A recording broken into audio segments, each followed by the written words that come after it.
Happy Halloween!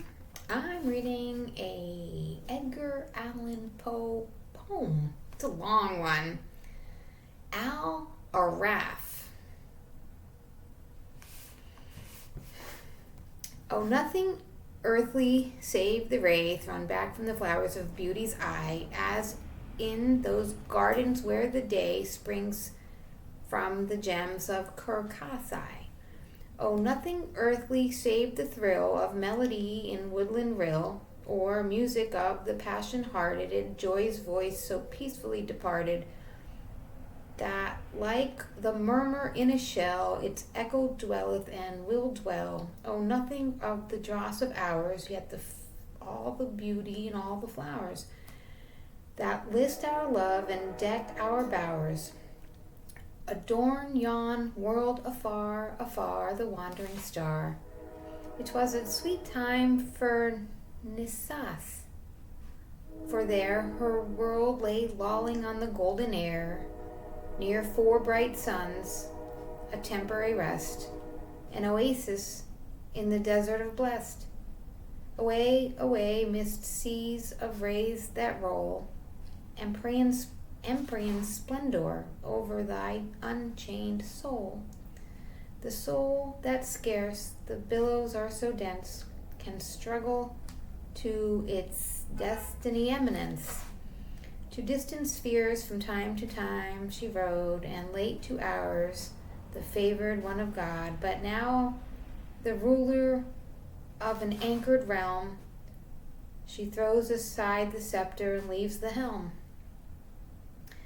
And amid incense and high spiritual hymns, laves in quadruple light her angled limbs. Now happiest, loveliest in yon lovely earth, whence sprang the Ide of beauty into birth, falling in wreaths though many a startled star, like woman's hair mid pearls until afar. It lit on hills Achaean, and there dwelt. She looked into infinity and knelt. Rich clouds for canopies about her curled, fit emblems of the model of her world, seen but in beauty, not impeding sight of other beauty glittering through the light. A wreath that twined each starry form around, and all the opaled air in color bound. All hurriedly she knelt upon a bed of flowers of lilies such as reared the head on the fair capo di Cato, and sprang so eagerly around about to hang upon the flying footsteps of deep pride of her who loved immortal and so died. The cephalica, budding with young bees, upreared its purple stem around her knees, a gemmy flower of Trebizond misnamed, inmate of highest stars where erst too shamed. All other loveliness is honeyed dew, the fabled nectar that the heathen knew. Deliciously sweet was dropped from heaven and fell on the gardens of the unforgiven. In Trebizond on a sunny flower, so its own above that to this hour. It still remaineth the torturing bee, with madness and unwonted reverie. In heaven, with all its environs, the leaf and blossom of the fairy planting grief. Disconsolate linger griefs that hangs her head, repenting follies that full long have fled, heaving her white breast to the balmy air, like guilty beauty chastened and more fair. Nycanthes too, as the sacred light, she fares to perfuming the night. Clydia pondering between many a sun, while pettish tears adorn her petals run, and that aspiring flower that sprang on earth, and died ere scarce exalted into birth, bursting its odorous heart in spirit to wing its way to heaven from garden of a king, and Valesnerian lotus thither flown from struggling with the waters of the Rhone, and thy most lovely purple perfume Xantel is Loadora, fi de Levante. And the Nelumbo bud that floats forever with Indian Cupid down its holy river, fair flowers and fairy, to whose care is given to bear the goddess song in orders up to heaven. Spirit that dwellest where in the deep sky, the terrible and fair, in beauty vile beyond the line of blue, the boundary of the star which turneth at the view of the barrier and thy bar, of thy barrier overgone by the comets who were cast from their pride from their throne, to be drudges till the last, to be carriers of fire, the red fire of the heart, with speed that may not tire, and with pain that shall not part. Who livest that we know, in eternity we feel, but the shadow of whose brow what spirit shall reveal? Though the beings whom thy nescience, thy messenger has known, have dreamed for thy infinity a model of their own. Thy will is done, O God, the star hath ridden high through many a tempest, but she rode beneath thy burning eye. And here in thought to thee, in thought that can alone ascend thy empire and so be a partner of thy throne. By winged fantasy my embassy is given, till secrecy shall be known. Till secrecy shall be knowledge, till secrecy shall knowledge be in the environs of heaven. She ceased and buried then her cheek, abashed amid the lilies there, to seek a shelter from the fervor of his eye, for the stars trembled at his dietide. She stirred not, breath not, for a voice was there, how solemnly pervading the calm air, the sound of silence on the startled ear, which dreamy poets name the music of the sphere. Ours is a world of words, quiet we call silence, which is the merest word of all. All nature speaks, and evil and even ideal things flap shadowy sounds from visionary wings. But not so when thus in realms on high the eternal voice of God is passing by, and the red winds are withered in the sky. What though in words which sightless cycles run, linked to a little system and one sun, where all my love is folly, and the crowd still think my terrors but the thunder cloud. The storm, the earthquake, the ocean wrath, they will cross me in my angrier path. What though the worlds which own a single sun, the sands of time grow dimmer as they run, yet thine is my resplendency so given, to bear my secrets through the upper heaven. Left tenantless thy crystal home and fly, with all thy train athwart the moony sky, apart like fireflies in Sicilian night, and wings to other worlds another light. Divulge the secrets of thy embassy to the proud orbs that twinkle, and so be, and every heart a barrier and a ban, lest the stars totter in the guilt of man. Up rose the maiden in the yellow night, the single moon eye on earth we plight. Our faith to one love and one moon adore, the birthplace of young beauty had no more. As sprang that yellow star from downy hours, up rose the maiden from her shrine of flowers, and bent over a sheeny mountain and dim plain her way, but left not her yet Theracian reign. High on the mountain of enameled head, such as a drowsy shepherd on his bed, of giant pasture lying at ease, raising his heavy eyelid, starts and sees, with many a muttered hope to be forgiven, what time the moon is quadrated in heaven, of rosy head that towering far away, into the sunlit ether caught the ray, of sunken suns at eve, at noon of night, while the moon danced with the fairer stranger light. Upreared upon such height arose a pile of gorgeous columns on the Burton air, flashing from Parian marble that twin smile, far down upon the wave that sparkled there, and nestled the young mountain in its lair. Of molten stars their pavement such as fall, through the ebon air be silvering the pall of their own dissolution when they die, adorning then the dwellings of the sky.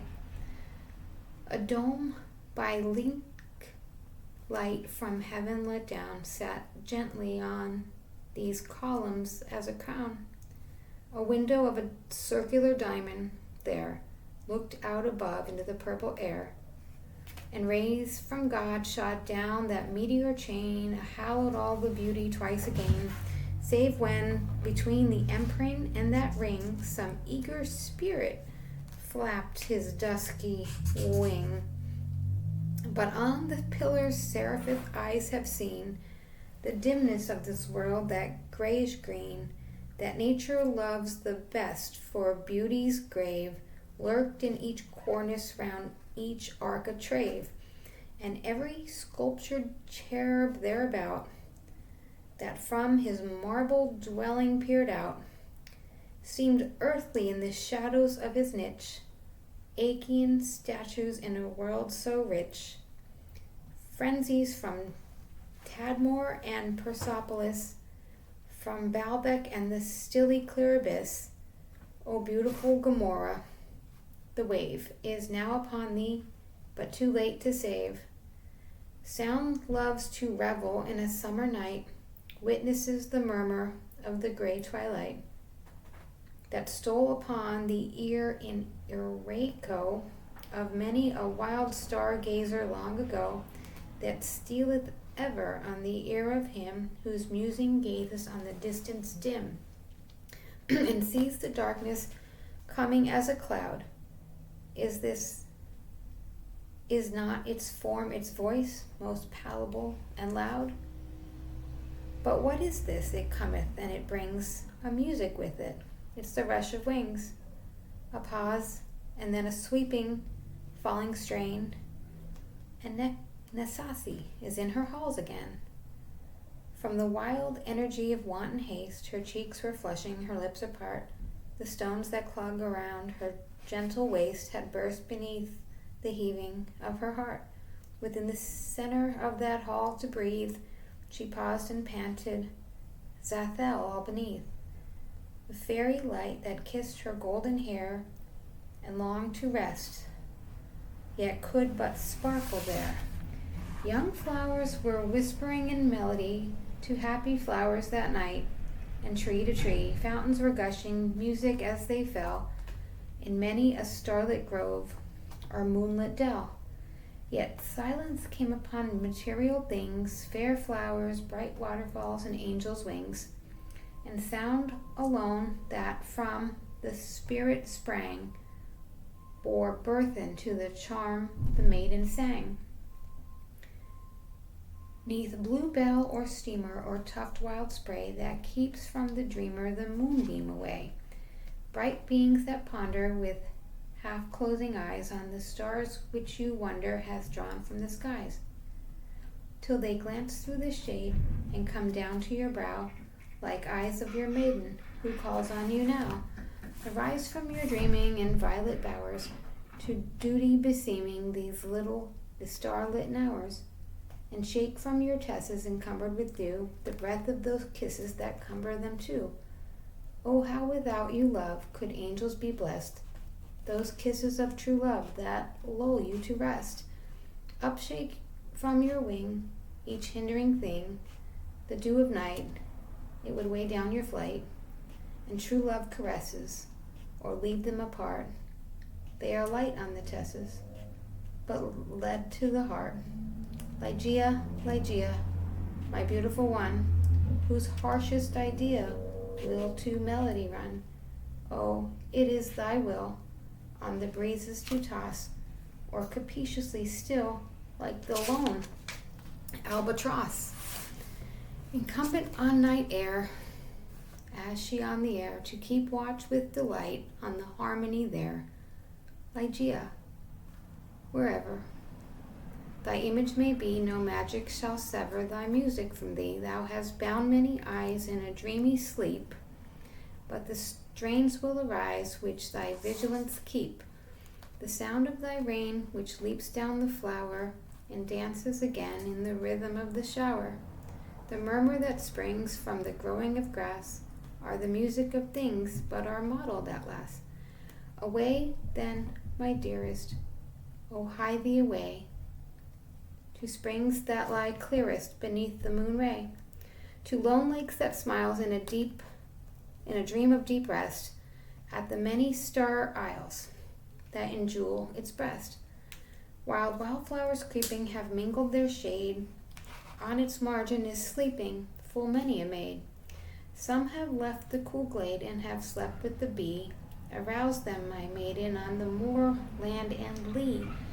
Go breathe on their slumber all softly in ear the musical number they slumber to hear. For what can awaken an angel so soon, whose sleep has been taken beneath the cold moon, as the spell which no slumber of witchery may test, the rhythmical number which lulled him to rest. Spirits in wing and angels in view, 1,000 seraphs burst thy empyrean through.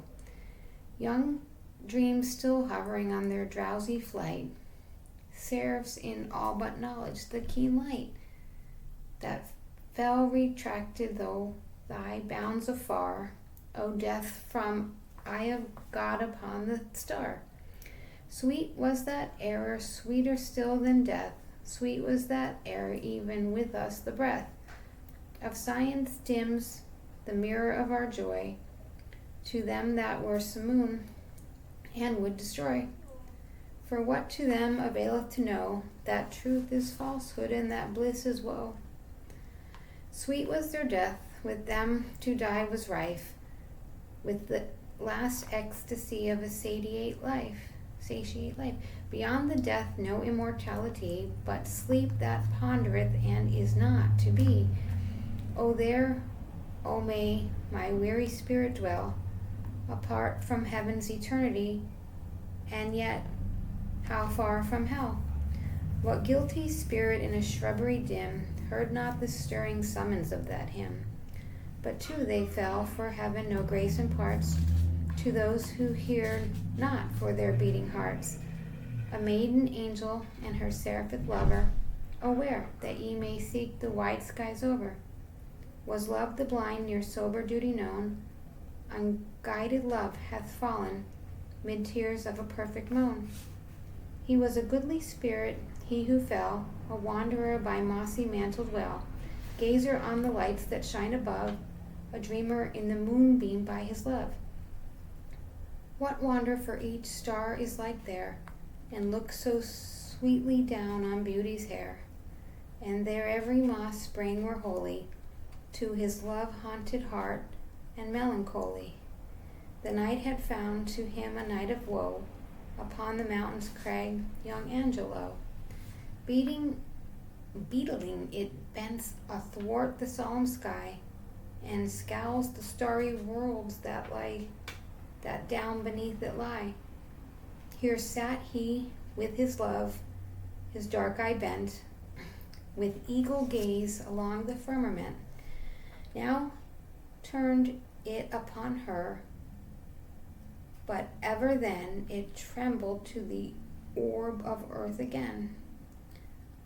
Ianthe, dearest, see how dim that ray, how lovely it is to look so far away.